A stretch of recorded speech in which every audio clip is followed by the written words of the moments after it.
하나님의 말씀 사도행전입니다. 사도행전 2장 19절에서 22절 말씀입니다. 사도행전 9장 19절에서 22절. 하나님의 말씀이 이러합니다. 음식을 먹음에 강건하여지니라.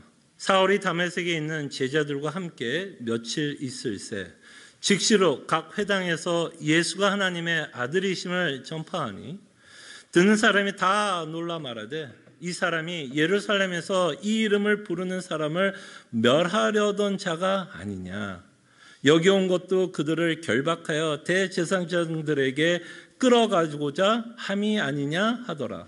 사울은 힘을 더 얻어 예수를 그리스도라 증언하여 다메섹에 사는 유대인들을 당혹하게 하니라. 아멘. 네, 사도 바울은 이제 건강을 회복하고 이제 본격적으로 이제 회당에 나가 예수 그리스도의 복음을 전하고 있는 것을 보게 됩니다. 자, 그럴 때 사도 바울이 전했던 복음의 핵심된 내용이 이 짧은 구절에 기록되고 있는 것을 저희들이 보게 됩니다.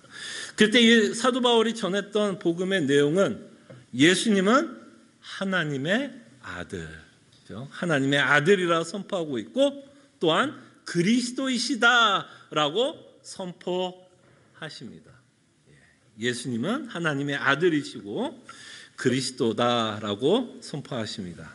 자, 그런데 참 재미나는 것은 이렇게 복음을 전하는 사도 바울의 메시지를 들었던 회당에 있던 유대인들은 상당히 당혹스러워하는 모습을 저희들이 보게 됩니다. 그때 이런 얘기가 있죠. 어제의 친구가 오늘의 적이 될 수도 있고요. 어제의 적이 오늘 또 친구가 되는 세상에 우리가 살고 있다라는 좀 그런 이야기가 있는 것 같은데 오늘 좀 그런 일이 벌어지는 것 같아요. 어제의 친구인 이 유대인들과 함께 있었던 그 어제의 친구들이 이제는 사도 바울에게 돌아서고 있는 모습을 저희들이 이제 보게 되게 되고 어제의 친구였던 사도 바울을 보면서 이제 뭐 하는 거죠? 당혹해하고 당황스러워하고 있는 모습을 저희들이 보게 됩니다. 근데 이 일은 우리가 놀랄 일이 없는 것이 이미 하나님은 아나니아를 통해서 사도 바울이 어떤 곳에 예수 그리스도의 복음을 전할 것을 이미 말씀하고 있었던 것을 우리는 봅니다. 주께서 이르시되 아나니아에게 말씀한 내용이죠. 주께서 이르시되 가라. 이 사람은 사도 바울은 내 이름을 이방인과 임금들과 또 누구에게도 전하게 되냐면 이스라엘 자손들에게 전하기 위하여 택한 나의 그릇이다. 그래서 그는 유대인들에게도 예수 그리스도의 복음을 전하게 됩니다. 그런 모습을 오늘 우리는 보게 됩니다. 그래서 회당에 있었던 사람들은 굉장히 당혹하는데요. 당혹하고 있는 여러 가지 이유 중에 하나가 우리는 보게 되는데 이 자는 교회를 핍박했던 자가 아니었는가. 그죠? 예수 그리스도를 믿는 교회를 핍박했던 자들 아니었는가라고 하면서 당혹해하면서 그런 자가 이제는 누구를 전하고 있냐면 예수 그리스도를 전하고 있는 것을 보게 됩니다. 자, 그럴 때 오늘 여러분들과 저희들이 생각해 보고 싶은 건 사도 바울이 전했던 이 하나님의 아들이다라고 하는 이 문장에 대해서 저희들이 오늘은 생각해 보려고 합니다. 다음 주에는 예수님은 그리스도라고 하는 이 복음의 메시지를 저희들이 생각을 해 보려고 합니다. 그럴 때 먼저 하나님의 아들이다라고 표현하고 있는 이 내용에 대해서 먼저 저희들이 생각을 해 보겠습니다. 자, 그럴 때 제가 여러분들에게 뭐라고 말씀드렸냐면 이 하나님의 아들이다라고 하고 있는 이 사도 바울의 이 선포는 복음이다라고 표현을 하고 있습니다. 복음이다. 그럼 우리가 이제 고민이 되는 건 이거죠. 하나님의 아들이 어떤 의미를 갖고 있는지를 알아야, 그죠? 알아야 이것이 왜 복음이 되고 있는지를 우리는 알 수 있습니다. 그런 의미에서 우리는 성경에서 과연 예수를 왜 하나님의 아들이다라고 표현하고 있는지를 저희들이 먼저 살펴볼 필요가 있겠죠. 자, 그럴 때 예수님을 하나님의 아들이라고 하는 표현은 여러분들이 신약을 읽어보면 엄청나게 많이 찾아볼 수 있습니다. 근데 이 예수님이 하나님의 아들이라고 하는 이 표현 가운데 가장 가장 극명하게 표현하고 있는 단어가 있는데, 이 하나님의 아들을 독생자라고 표현을 합니다. 독생자 또는 외아들이라고 표현을 해요. 그것은 이 예수님이 누군지를 가장 극명하게 우리에게 표현하고 있는 단어인 것을 보게 됩니다. 그래서 요한복음 1장 14절에 보면 이렇게 표현해요. 사도 바울은 이 예수를 누구라고 말씀하냐면, 말씀이 육신이 되어 우리 가운데 거하심에 우리가 그의 영광을 보니 뭐라고 표현하죠? 아버지의 독생자의 영광이요. 독생자라는 말을 풀었으면 외아들, 그죠? 외아들의 영광이요. 은혜와 진리가 충만하더라. 자, 그럼 이제 우리가 좀 생각을 해보겠어요. 이 독생자라고 사도 요한이 쓰고 있는 이 표현은 어떤 의미일까요, 여러분? 독생자. 여러분, 독생자를 여러분 누구에게 설명을 한다면 여러분들은 어떻게 설명하시겠어요? 그때 성경은 독생자를 크게 두 가지 의미로 우리에게 설명을 합니다. 이렇게 예수님이 독생자라고 표현하면서 이 아버지와 아들이신 성자 하나님의 관계를 표현합니다. 아들이 독생자면, 아들이면 하나님은 누구라고 우리가 표현할 수 있을까요? 성부가 되겠죠. 그죠? 그래서 이 독생자라고 하는 이 단어 안에는 이 아버지라고 하는 하나님이 계시다라는 것이 전제가 되어 있고, 이 아버지와 아들이 영원전부터 어떤 관계를 갖고 있었는지를 설명하고 있는 단어입니다. 독생자. 자, 그럴 때 여러분, 영원전부터 이 성부와 성자는 어떤 관계를 유지하면서 살았을까요? 영원전부터 사랑이라는 관계 가운데서 그 둘은 살아가고 있었다라고 생각을 해볼 수 있을 겁니다. 이거에 대해서 창세기에서 이 독자라고 하는 단어를 사용하면서 우리가 이 사랑의 관계를 표현하고 있는 내용이 있는데, 여러분 혹시 여러분들이 굉장히 잘 아는 아브라함과 이삭의 사건 가운데 하나님이 이삭을 바치라고 했을 때 이 아브라함과 이삭의 관계를 설명하고 있는 단어가 있는데, 그게 독자라는 단어 아세요? 제가 한번 읽어드릴게요. 자, 여호와께서 이르시되 내 아들 내 사랑하는 독자. 그래서 아브라함과 이삭의 관계를 독자, 이거를 다시 다른 말로 표현하면 뭐예요? 외아들, 독생자. 물론 여기서는 이거 이삭이 예수라고 말하는 건 아니지만, 이 독자라는 단어를 통해서 이 아브라함과 이삭이 어떤 관계라는 걸 볼 수 있어. 엄청난 사랑의 관계를 갖고 있었다라는 의미로 말씀하고 있고, 그래서 우리는 이 아브라함과 이삭의 관계를 통해서 하나님, 성부 하나님과 성자 하나님이 얼마나 사랑하고 있었다라는 것을 우리는 알게 됩니다. 그의 첫 번째로 독생자라고 하는 의미에 담겨져 있는 내용이고요. 이제 두 번째 내용이 굉장히 중요합니다. 이 아들이라고 표현을 하면서 이 성경은 1장에서 계속해서 이 아들은 누구라고 표현하죠? 아들은 하나님이시다라고도 표현을 합니다.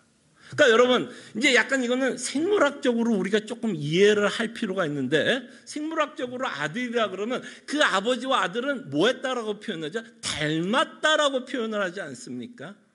그럴 때 이제 이렇게 독생자 또는 아들이라는 표현을 쓰면서 성부와 성자가 닮았다라고 하는 의미를 갖고 있어 성자도 누구라고 표현하는 거예요? 하나님이시다라고 표현을 하는 언어입니다. 그래서 여러분 요한복음을 계속해서 읽다 보면 이 성부 하나님에 대해서 이 아들이신 성자는 뭐라고 표현하는지 아세요? 우리는 하나다라고 표현해요. 성부와 성자가 하나다라고 표현을 합니다. 그래서 이제 그 유명한 여러분들이 잘 아는 삼위일체라는 교리가 이런 여러 성경 구절을 근거를 해서 우리에게 말씀하고 있는 것을 저희들이 보게 됩니다. 자, 근데 여러분, 이 말이 이 유대인들에게는 굉장히 큰 당혹스럽게 했던 진실이었어요. 왜냐하면 유대인들은 어떤 신을 믿었냐면 유일신을 믿었어요. 진짜 숫자적인 개념에서 한 하나님만 믿었어요. 그럴 때 복음서에서 여러분들이 끊임없이 읽어보면 뭐 마태도 그렇고 마가복음, 요한복음 끊임없이 읽어보면 예수님이 스스로 누구라고 표현하냐면 하나님이시다라고 표현하는 말들이 굉장히 많아요. 뭐 하나님의 아들이라고 하는 표현도 있지만 율법을 새롭게 해석하고 적용하고 있는 모습, 귀신을 쫓아내는 모습, 그 예수님이 가르치는 내용에 권세가 있는 모습, 그 모든 모습, 또 주의를 새롭게 해석하고 있는 예수님, 그 모든 것을 새롭게 해석하며 그 앞에 권세를 드리는 그 모습을 통해서 사람들에게 이 예수님을 누구라고 표현하면 나는 하나님이시다. I am. 요한복음에 보면 I am. 그 출애굽기 3장에 나오는 나는 스스로 있는 마치 하나님인 것처럼 설명을 해요. 그렇기 때문에 유대인들에게는 예수라고 하는 분이 굉장히 죄를 짓는다라고 생각을 하게 됩니다. 무슨 죄를 짓는 걸까요? 예수님이 하나님이라고 이야기하면 이건 바로 신성 모독죄가 돼요. 이건 신성 모독죄가 됩니다. 그래서 그들은 이 하나님의 아들이라고 하는 이 표현이 굉장히 당혹스럽고 당황스럽고, 그리고 사도 바울이 이 말을 하니까 더 당황스러운 거죠. 예수님을 핍박했던 자가, 예수님을 부인했던 자가 예수가 하나님이시다라고 말씀을 하고 있다면 유대인들이 지금 얼마나 놀라겠어요. 그래서 지금 유대인의 회당 안에서 사도의 말을 듣고 있는 이들은 굉장히 당혹스럽게 생각합니다.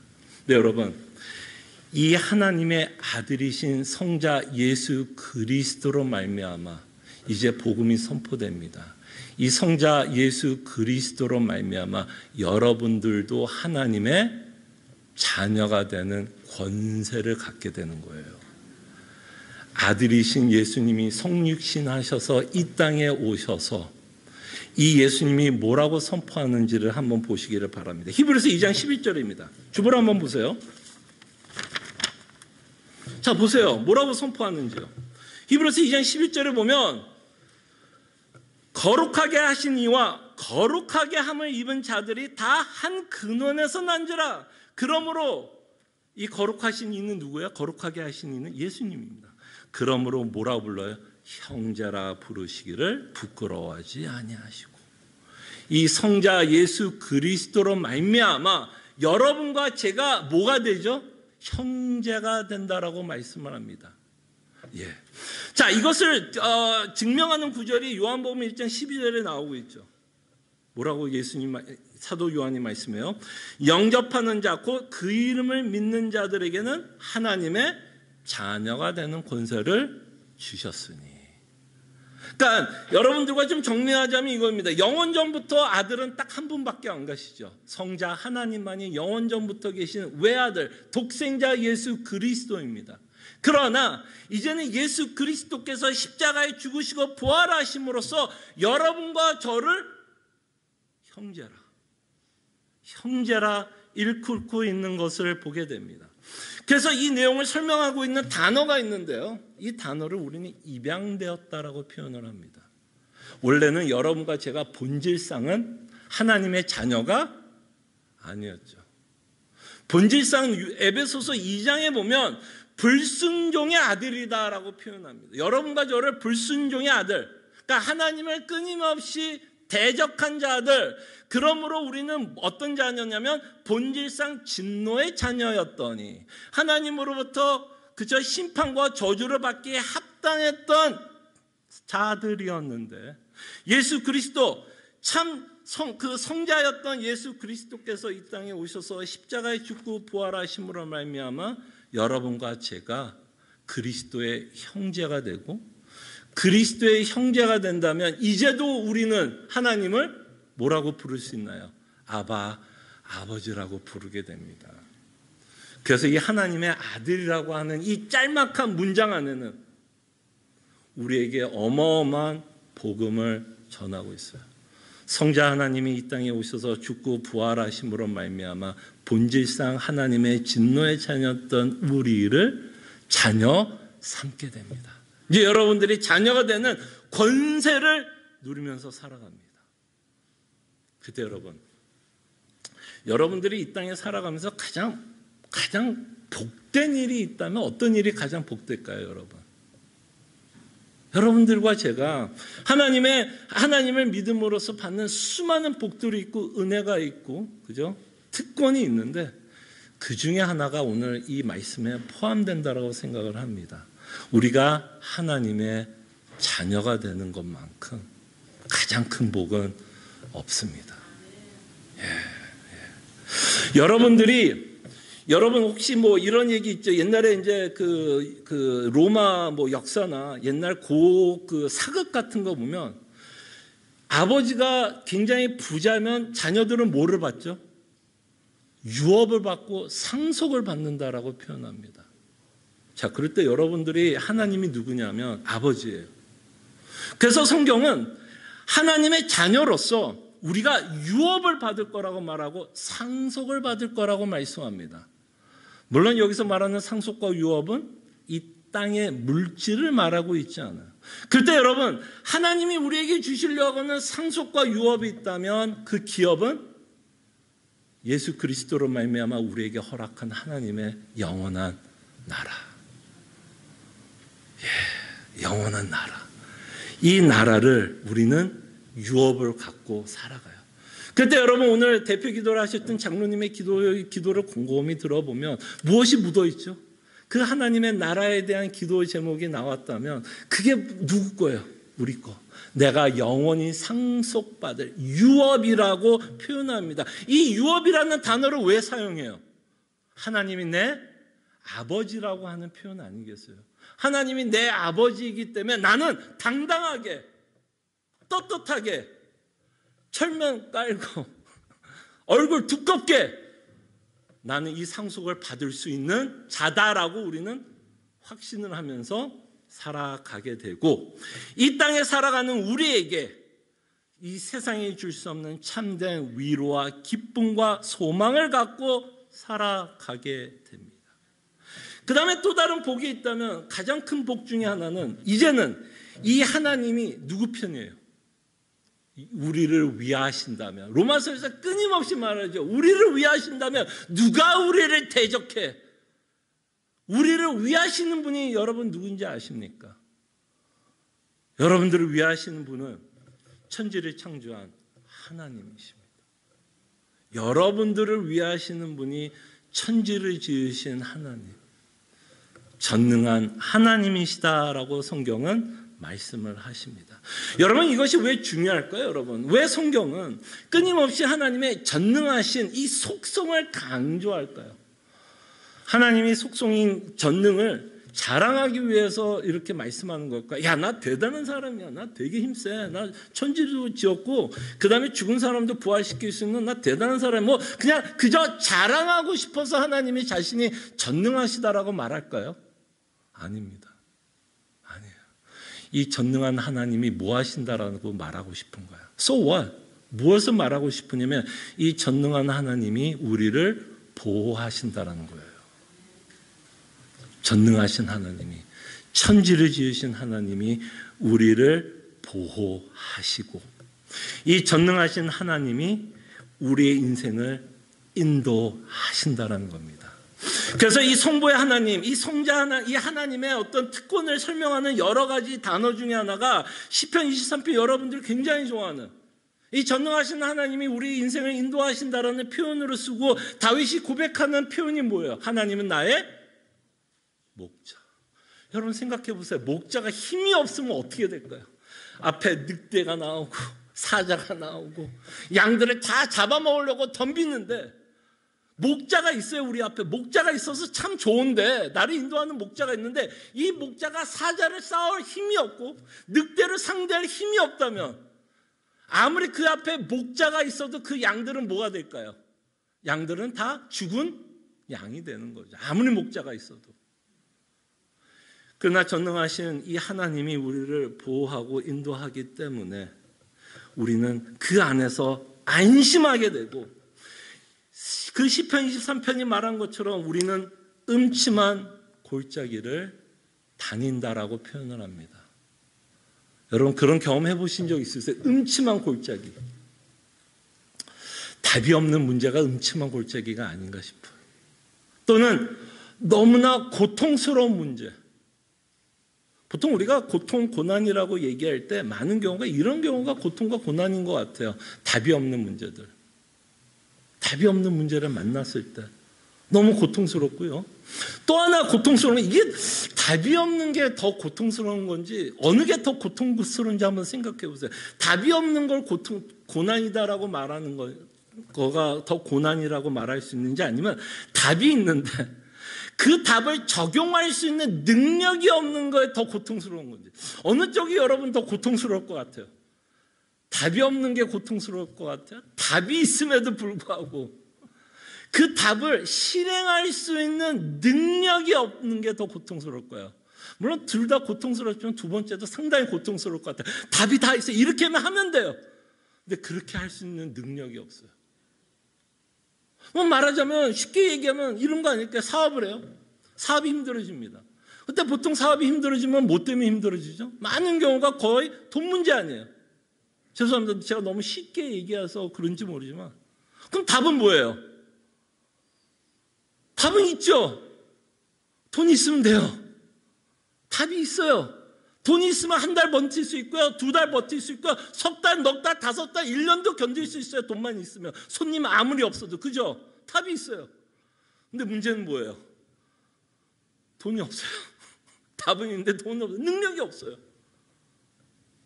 근데 그 하나님은, 우리가 믿고 있는 하나님은 능력도 있고요. 답도 갖고 계세요.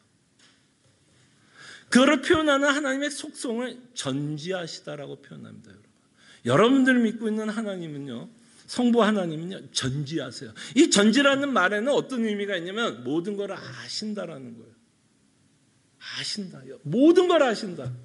그러니까 여러분들의 상황을 하나님이 더 잘 알아요. 여러분들이 왜 힘든지는 여러분보다 하나님이 더 잘 알아요. 우리는 최선을 다해서 분석합니다. 이 일이 왜 벌어졌을까? 왜 이런 일이 벌어졌을까? 아마 뭐 정치 얘기 잠깐만 할게요. 정치 얘기는 뭐 누구를 제가 뭐 얘기하려고나 하는 건 아니지만 뭐 어쨌든 여러분 아마 이번에 굉장히 큰 관심을 갖고 봤을 거라고 생각을 합니다. 뭐 누가 되기를 바라는 마음으로 아마 여러분들도 많이 생각했을 거예요. 그래서 누구는 되고 누구는 안 됐어요. 근데 더 재밌는 건 그 후에 어마어마한 분석이 나오더라고요. 어마어마한 분석이 나와요. 왜 이 사람은 왜 안 됐을까? 이 사람은 왜 됐을까? 수많은 분석이 나오는데 말이 다 다르더라고요. 어떤 사람이 이래서, 어떤 사람은 저래서, 어떤 사람이 막 수많은 정보가 쏟아져 나오는데 과연 우리가 당하는 수많은 문제들을 정말 하나님처럼 온전하게 분석할 수 있는 능력이 있을까요? 없어요. 아무리 분석을 하려고 그래도 내가 갖고 있는 문제를 아무리 분석하고 답을 아무리 찾으려고 해도 우리는 그럴 능력이 없어요. 우리가 하나님이 아닌 이상 분석할 수 없어요. 아니, 분석하지 말라는 얘기는 아닙니다. 분석을 해도 답이 없을 때가 참 많아요. 그래서 고통스러운 거 아니에요. 왜 이 일이 벌어졌을까? 왜 이 일이 벌어졌을까? 그럼에도 불구하고 하나님의 자녀가 누리는 가장 큰 특권이 뭔지 아십니까? 로마서 8장 28절이에요. 로마서 8장 28절 한번 보시기를 바랍니다. 자, 우리가 알거니와 하나님을 사랑하는 자, 곧 그의 뜻대로 부르심을 입은 자들에게 모든 것이 합력하여 선을 이루신다. 자, 그럴 때 이제 사도 바울이 무슨 얘기냐면 우리가 알고 있는 게 있다라고 말합니다. 우리가 알고 있는 게 있어요. 여러분과 제가 알고 있는 게 있어요. 바르게 믿고 있는 내용이 있습니다. 근데 여러분들이 혹시 로마서 8장을 곰곰이 읽어보면 26절에는 어떤 말이 있냐면 우리가 무엇을 위해서 기도해야 될지도 모른다라는 표현이 있어요. 우리가 무엇을 위해서 기도해야 될지 모를 때 누가 우리를 위해서 기도해요? 성령 하나님이 말할 수 없는 탄식으로 우리를 위해서 기도한다고 합니다. 여러분 한번 인생을 살아가면서 곰곰이 생각해 보세요. 무엇을 위해서 기도해야 될지를 모르는 순간이 있었다면 보통 어떤 경우예요? 그냥 편안하게 모든 일이 잘 풀릴 때 이런 표현을 써요? 아니면 내 인생 가운데서 너무나 혼란스럽고 혼돈스럽고 정말 이 문제를 내가 어떻게 이해해야 되고 받아들일지 모를 때 이 표현을 쓸까요?